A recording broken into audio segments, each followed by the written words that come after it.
चलिए, बहुत बहुत स्वागत है आप सभी का। Most welcome all of you. इस लाइव क्लासेस में आप सभी का बहुत बहुत हम स्वागत करते हैं, अभिनंदन करते हैं। हम स्टेट पीएससी और स्टेट से संबंधित सीजी व्यापम और one day examinations, CG PSC के अंतर्गत प्रीलिम्स कम मेंस को एक साथ ध्यान में रखते हुए छत्तीसगढ़ और भारत के सामान्य अध्ययन पर आज से क्लास प्रारंभ करने जा रहे हैं। यह classes state PCS one day exam जो कि आपके छत्तीसगढ़ से संबंधित है, उन सभी एग्जाम के लिए अत्यंत महत्वपूर्ण होने वाला है और टू द पॉइंट हम बात करेंगे। और एग्जाम में जो प्रश्न आते हैं, जिस प्रकार का पैटर्न आज एग्जाम में पूछा जा रहा है, उन सभी पहलुओं पर बात करते हुए, ध्यान देते हुए आज की क्लास हम प्रारंभ करते हैं। आज हम मुख्य रूप से छत्तीसगढ़ के इतिहास से यह क्लास स्टार्ट करने जा रहे हैं। छत्तीसगढ़ का इतिहास, सबसे पहले तो हमें जानना चाहिए भाई कि इतिहास वास्तव में क्या होता है।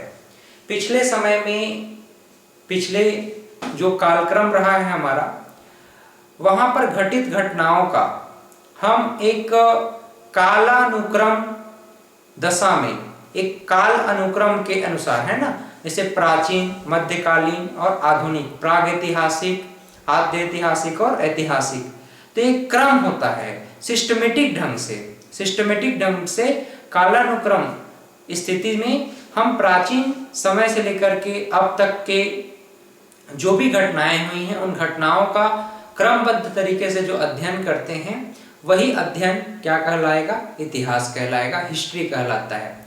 हिस्टोरिका नामक एक बुक था, हेरोडोटस को जो है फादर ऑफ हिस्ट्री कहा जाता है, क्योंकि उन्होंने ही सर्वप्रथम हिस्ट्री को, इतिहास को एक अध्ययन का स्वरूप दिया था, है ना। तो इस प्रकार से इतिहास क्या है, आप सब लोग भली भांति परिचित हैं। जिस तरह से विश्व का इतिहास होता है, जिस तरह से भारत का इतिहास है, उसी तरह से छत्तीसगढ़ का भी अपना एक इतिहास है, एक गौरवशाली परंपरा रही है, इतिहास रही है। हम छत्तीसगढ़ के इतिहास पर मुख्य रूप से बात करना चाह रहे हैं, समझना चाह रहे हैं। ध्यान दीजिएगा, छत्तीसगढ़ का इतिहास, हिस्ट्री ऑफ छत्तीसगढ़ को हम अध्ययन के दृष्टिकोण से 3 कालखंडों में बांटकर इसे पढ़ेंगे, 3 चरणों में इसे समझने का प्रयास करेंगे। सबसे पहले हम देखेंगे प्रागैतिहासिक काल क्या होता है, प्रागैतिहासिक काल क्या होता है। फिर हम जानने का प्रयास करेंगे प्रोटो हिस्ट्रिक एज यानी आद्य ऐतिहासिक काल क्या है। फिर हम अध्ययन करेंगे हिस्ट्रिक एज के विषय में, जिसे हम ऐतिहासिक काल भी कहते हैं। जहां हम प्रागैतिहासिक काल की बात करते हैं, मूल रूप से प्रागैतिहासिक काल पाषाणकालीन सभ्यता रही है। पाषाणकालीन युगीन जो साक्ष्य हैं, एविडेंसेस हैं, उसे हम मूल रूप से प्रागैतिहासिक काल, प्री हिस्ट्रिक एरा के अध्ययन में पढ़ते हैं, समझते हैं। अब ध्यान दीजिएगा, जो प्रागैतिहासिक काल है, प्रागैतिहासिक काल में हमें कोई लिखित साक्ष्य नहीं मिला है, केवल पुरातात्विक एविडेंसेस मिले हैं, पुरातात्विक साक्ष्य मिले हैं। तो हमें जो प्रागैतिहासिक काल है, प्रागैतिहासिक काल में क्या प्राप्त हुआ है? पुरातात्विक साक्ष्य मिला है, ठीक है। आर्कियोलॉजिकल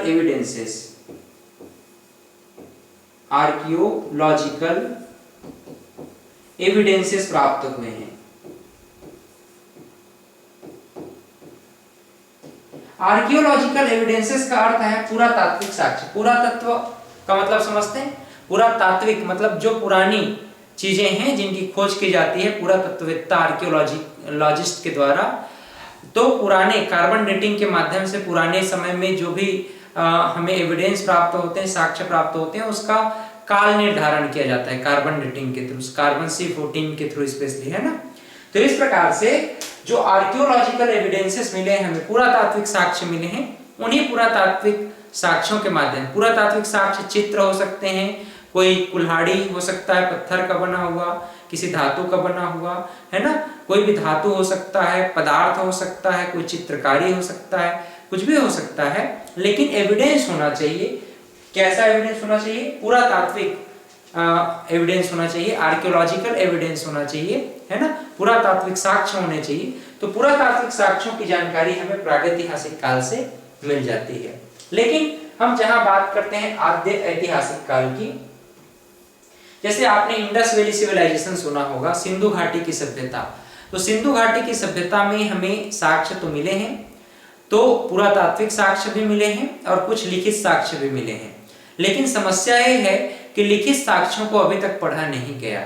हम पुरातात्विक साक्ष्यों के आधार पर ही वहां की संस्कृति, कल्चर इत्यादि का अनुमान लगाते हैं, लेकिन वहां जो लिखित साक्ष्य मिला है हमें, उन लिखित साक्ष्यों को अभी तक पढ़ा नहीं जा सका है।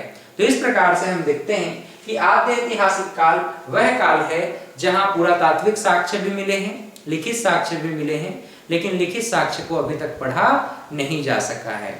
जहां हम बात करते हैं, जहां हम डिस्कस करते हैं ऐतिहासिक काल की, तो ऐतिहासिक काल वह घटनाक्रम है जहां हमें पुरातात्विक साक्ष्य और लिखित साक्ष्य दोनों ही प्राप्त होते हैं और लिखित साक्ष्य को यहाँ पढ़ा जा चुका है। तो इस प्रकार से ऐतिहासिक कालक्रम में हमें एक अनसर्टेनिटी नजर नहीं आता, कुछ न कुछ सर्टेनिटी दिखाई देती है, हमें बहुत कुछ समझ में आने लग जाता है।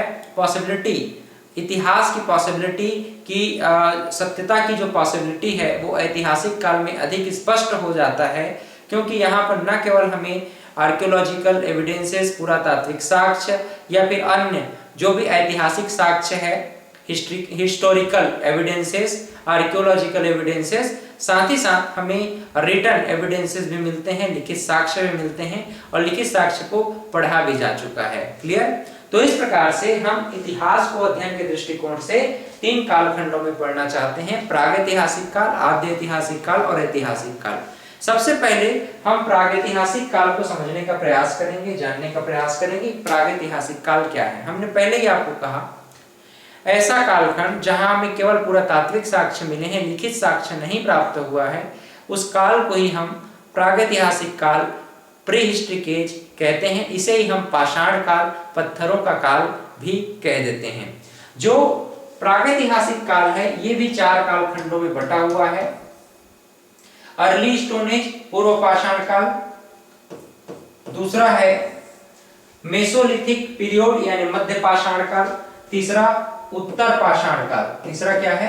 उत्तर पाषाण काल, और चौथा है नियोलिथिक एज अर्थात नवपाषाण काल। ठीक है, सबसे पहले हम बात करना चाहेंगे पूर्व पाषाण काल से संबंधित, यानी अर्ली स्टोन एज में हमें कौन कौन से एविडेंसेस मिले हैं। हमने कितने कालखंड? 4 कालखंड में प्रागैतिहासिक काल को डिवाइड कर दिया, पूर्व पाषाण काल, मध्य पाषाण काल, उत्तर पाषाण काल और नवपाषाण काल। हम सबसे पहले क्या देखना चाहते हैं? पूर्व पाषाण काल को देखना चाहते हैं। पूर्व पाषाण काल में हमें कौन कौन से एविडेंसेस प्राप्त हुए हैं, तो इन्हीं एविडेंसेस पर हम डिस्कस करना चाहते हैं। सबसे पहले हम पूर्व पाषाण काल की बात करें तो पूर्व पाषाण काल में कुछ प्लेसेस को आपको ध्यान में रखना है, पाषाण काल से संबंधित, प्रागैतिहासिक काल से संबंधित, जैसे कि Raigarh. Raigarh is very very important place. जब भी आप प्रागैतिहासिक काल की बात कर रहे होंगे तो प्रागैतिहासिक काल में आपको एनी हाउ रायगढ़ को याद रखना ही है। तो देखिएगा रायगढ़ में एंडरसन ने 1910 में, एंडरसन के द्वारा 1910 में, 1910 में एंडरसन द्वारा, है ना, एंडरसन ने 1910 में एक प्लेस को सर्च किया था, खोज किया था कि यहाँ पर एविडेंसेस हमें मिलते हैं, पुरातात्विक साक्ष्य ऐसे करके। वह जगह का नाम क्या है?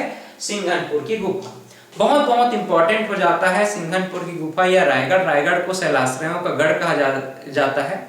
शैलाश्रय मतलब पत्थरों से प्राप्त जो सर्वाधिक एविडेंसेस है वो हमें रायगढ़ से प्राप्त हुआ है, इसीलिए शैलाश्रयों का गढ़ कह दिया जाता है। सिंघनपुर की गुफा 1910 में एंडरसन ने इस जगह को खोजा था। सिंघनपुर की गुफा पूर्व पाषाण कालीन एक प्रमुख एविडेंस है हमारे लिए, जहां हमें पत्थर के हस्तचलित खुदान चावा ढाल पहाड़ी से प्राप्त होता है। वहीं रायगढ़ में कुछ और भी महत्वपूर्ण प्लेसेस है जो कि अभी सर्च किए गए हैं। लाइक यहाँ पर देखिए, छापा मारा भंवरकुल गीधा और सुनबरसा, छापा मारा भंवरकुल गीधा और सुरबरसा। तो इन 4 प्रमुख प्लेसेस में भी हमें पूर्व पाषाण कालीन एविडेंसेस प्राप्त हो जाते हैं। आइए आगे बढ़ते हैं हम मध्य पाषाण काल की ओर, यानी मेसोलिथिक पीरियड। मेसोलिथिक पीरियड में हम देखते हैं कि हमें मुख्य रूप से लाल रंग की छिपकली, घड़ियाल, कुल्हाड़ी, सांभर आदि की चित्रकारी प्रदर्शन, साथ ही साथ लंबे फलक वाले औजार, अर्धचंद्राकार लघु पाषाण औजार इत्यादि प्राप्त होते हैं। ये हमें मुख्य रूप से छत्तीसगढ़ के 2 जगहों से प्राप्त होते हैं, एक तो रायगढ़, ध्यान में रखेंगे आप, और दूसरा है बस्तर। रायगढ़ में मुख्य रूप से कबरा पहाड़। अब एक प्रश्न आपका जो बनता है कबरा पहाड़ से संबंधित तो ये कि सर्वाधिक पाषाणकालीन जानकारी हमें कहां से मिलती है, ऐसा प्रश्न बनेगा, सर्वाधिक प्रागैतिहासिक कालीन जानकारी हमें कहां से मिलती है। तो आप ध्यान में रखेंगे जो सर्वाधिक जानकारी है प्रागैतिहासिक काल से संबंधी वो हमें मुख्य रूप से कबरा पहाड़ से मिलता है। कबरा पहाड़ कहाँ है? रायगढ़ में है। क्लियर? बस्तर में भी कुछ महत्वपूर्ण प्लेसेस हैं, लाइक राजपुर, भातेवाड़ा, कालीपुर, खड़ाक घाट, गढ़चंदेला और घाट लोहांग। तो ये प्रमुख प्लेसेस हैं बस्तर में, राजपुर, भातेवाड़ा, कालीपुर, खड़ाक घाट, गढ़चंदेला और घाट लोहांग। तो इन प्रमुख प्लेसेस में भी हमें मेसोलिथिक एज से संबंधित पुरातात्विक साक्ष्य मिलते हैं, आर्कियोलॉजिकल एविडेंसेस मिलते हैं। सर्वाधिक एविडेंसेस हमें कबरा पहाड़ रायगढ़ से प्राप्त हुआ है। कैसे कैसे साक्ष्य हैं तो ध्यान रखेंगे, ये साक्ष्य को आपको कनेक्ट करके पूछा जा सकता है, एविडेंस को। लाल रंग की छिपकली, घड़ियाल, कुल्हाड़ी, सांभर आदि की चित्रकारी कहां से मिला है? तो मध्य पाषाण काल से मिला है।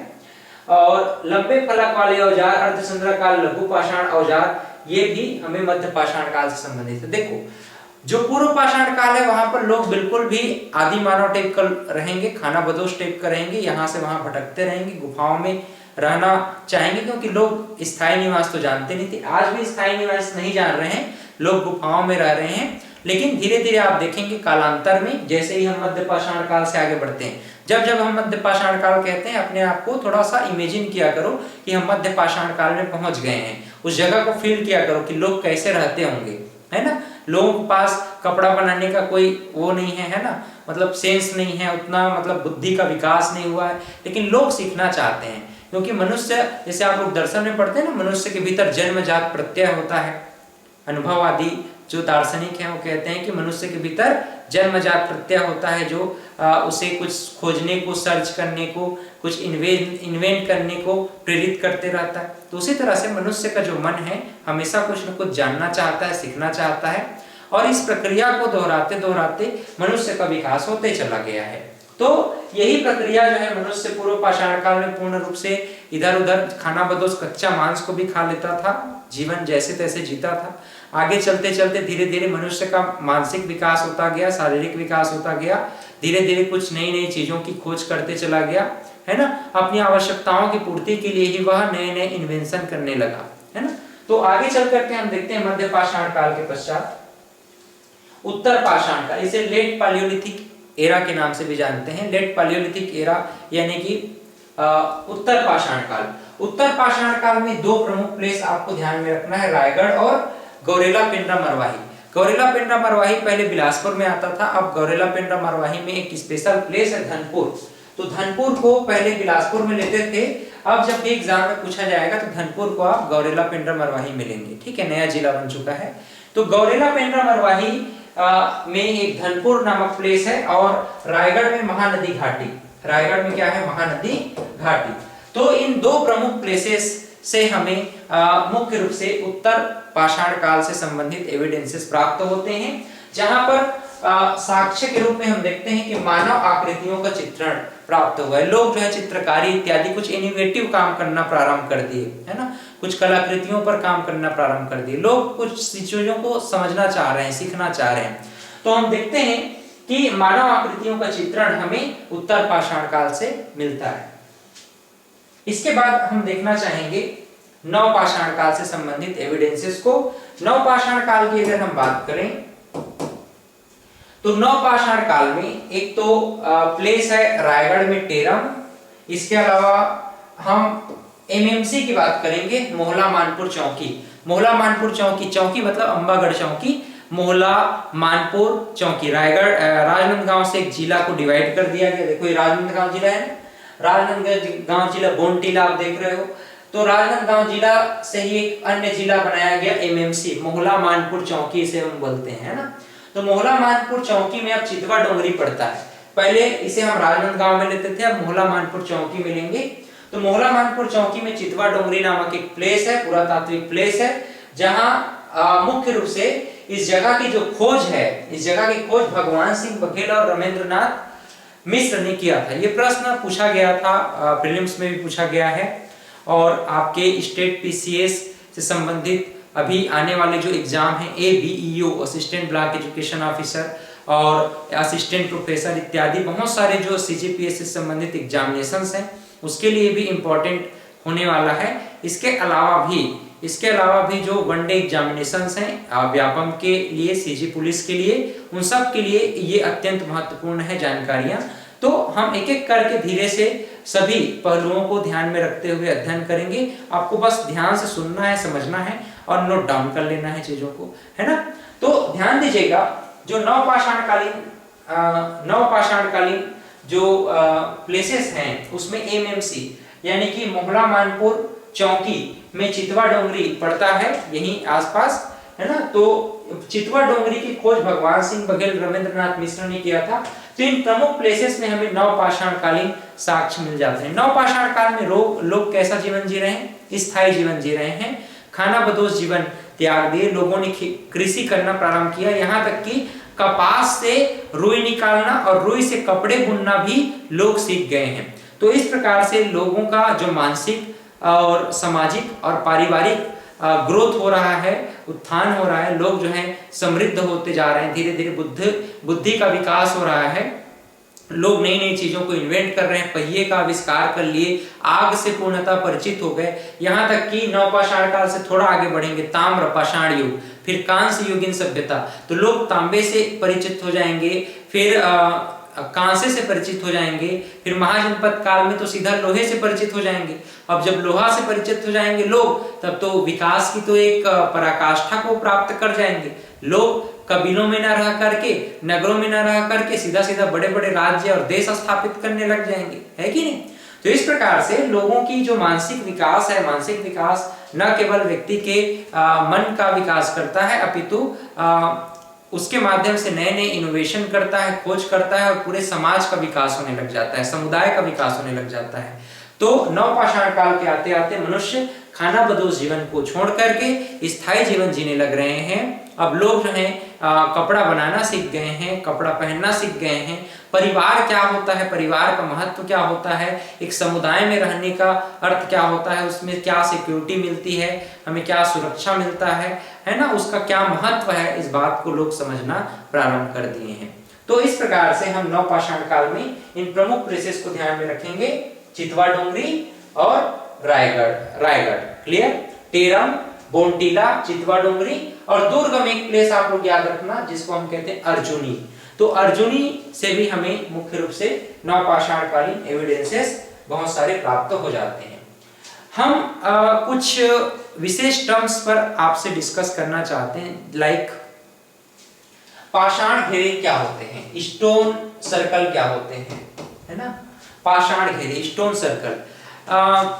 स्टोन सर्कल एक प्रकार से पाषाण घेरे का मतलब ये हो जाता है कि पत्थरों का बनाया हुआ घेरा।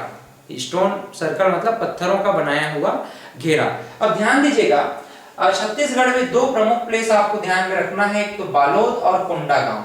बालोद और कोंडागांव, ये क्या है, बालोद और कोंडागांव।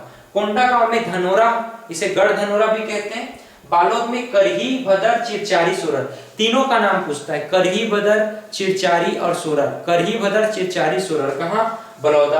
कोंडागांव में धनोरा या गढ़ धनोरा। तो इन प्रमुख प्लेसेस में हमें पाषाण घेरे प्राप्त हुए, स्टोन सर्कल प्राप्त हुए। लगभग 500 स्मारक घेरे हमें इन जगहों से प्राप्त हो जाते हैं, करीबदर, चिरचारी, सुरर और गढ़धनोरा से। प्रोफेसर कांबले और रमेंद्रनाथ मिश्र ने इसको खोजा था, लेकिन 1956 में डॉक्टर एम जी दीक्षित ने इसका एक्सकवेशन करना प्रारंभ कराया, एक उत्खनन करना प्रारंभ करवाया, है ना। तो इन प्लेसेस को उत्खनन किसने करवाना स्टार्ट किया था? Doctor M G Dikshit. यहाँ देखो, ये प्रश्न ऑलरेडी पूछा जा चुका है कि मुख्य रूप से जो पाषाण घेरे हैं, 500 स्मारक घेरे हैं, करीबदर, चिरचारी, सुरर, गढ़धनोरा, बालोद और कोंडा गांव में।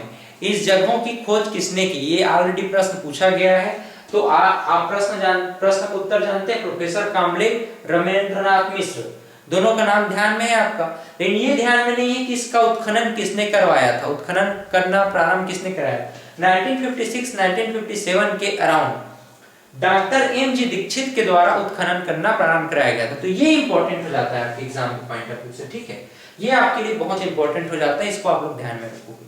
तो इस पाषाण घेरे में ध्यान में रखना, इसे हम महापाषाणकालीन समय भी कह देते हैं। महापाषाण काल शब्द का होता है महापाषाण, महा मतलब बड़ा, पाषाण मतलब पत्थर, महापाषाण, बड़े बड़े पत्थरों का युग को हम महापाषाण काल। अब सोचो, बड़े बड़े पत्थर से लोग घर बना रहे हैं, गुफा बना रहे हैं, और जो मृत व्यक्ति हैं उनको बड़े बड़े पत्थरों में ढक दे रहे हैं, उनके शव को बड़े बड़े पत्थरों से ढक देते थे, और उस प्रक्रिया को क्या बोलते थे? डालमेन।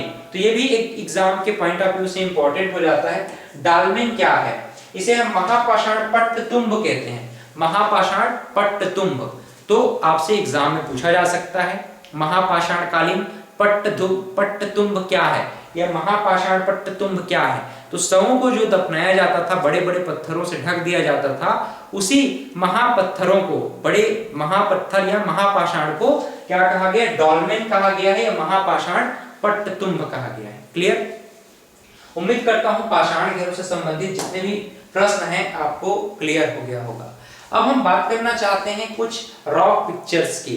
रॉक पिक्चर मतलब शैल चित्र, शैल चित्र, शैल चित्र, शैल मतलब पत्थर, चित्र मतलब पिक्चर। शैल चित्र पत्थरों में बनाया गया चित्र, है ना, ड्राइंग किया गया किसमें? पत्थरों में, रॉक में। तो रॉक्स पिक्चर, पत्थरों में बनाए गए चित्रों को हम समझना चाहते हैं। कुछ प्लेसेस मैं आपको बताऊंगा, जैसे कि एमएमसी को आप ध्यान में रखना, मोहला मानपुर चौकी, और एक ध्यान में रखना है रायगढ़। तो इन दो प्रमुख प्लेसेस में हमें सर्वाधिक शैल चित्र मिले हैं। चितवा डोंगरी में भी हमें शैल चित्र मिले हैं, और हमें जो है कबरा पहाड़ और सिंघनपुर में भी शैल चित्र प्राप्त होते हैं। कबरा पहाड़ और स्पेशली सिंघनपुर में भी शैल चित्र हमें प्राप्त होते हैं। अब ध्यान दीजिएगा, यहाँ पर मानव आकृतियां सीढ़ी एवं डंडे के आकार में आखेट करते हुए मनुष्य, मानव की आकृतियां, मानव आकृतियां यहाँ चितवा डोंगरी में आप देखेंगे, सीढ़ी व डंडे के आकार में आखेट करता हुआ मनुष्य का जो चित्रण है, शैल चित्रण है सिंघनपुर की गुफाओं में, और यहाँ तक कि चितवा डोंगरी की गुफाओं में भी मानव आकृतियां हमें देखने को मिलता है। तो ये प्रश्न भी किया जा सकता है, मानव आकृतियां सीढ़ी व डंडे के आकार में, सीढ़ी व डंडे के आकार में, इस तरह से डंडा का आकार इस प्रकार से सीढ़ी व डंडे के आकार में आखेट करता हुआ, आखेट मतलब कि शिकार, हंटिंग, आखेट मतलब हंटिंग, तो शिकार करते हुए मनुष्य का जो शैल चित्रण है वो कबरा पहाड़, सिंघनपुर और चितवा डोंगरी में हमें प्राप्त होते हैं। क्लियर? ताम्र लौह युगीन पाषाण काल। ताम्र, मैंने आपको बताया नवपाषाण काल के बाद ताम्र युगीन सभ्यता आ जाता है, जिसे हम कॉपर आयरन स्टोन एज कहते हैं। तो कॉपर आयरन स्टोन एज से भी हमें लौह पत्र और मृदभांड मिले हैं। लौह पत्र और मृदभांड, मृद मतलब मृदा, मिट्टी, भांड मतलब बर्तन, तो मिट्टियों के पके हुए बर्तन को मृदभांड कहा जाता है। तो लौह पत्र और मृदभांड प्राप्त हुए हैं ताम्र लौह युगीन पाषाण काल से। प्रमुख रूप से दो प्लेसेस हैं, बालोद और कोंडा गांव। बालोद में वही धनोरा, गढ़धनोरा, और बालोद में करही-भदर, चिरचारी, सुरर और करका भांठा। करही-भदर, चिरचारी, सुरर और करका भांठा, ये प्रमुख प्लेसेस हैं जो कि ताम्र लौह युगीन पाषाण काल से संबंधित हैं।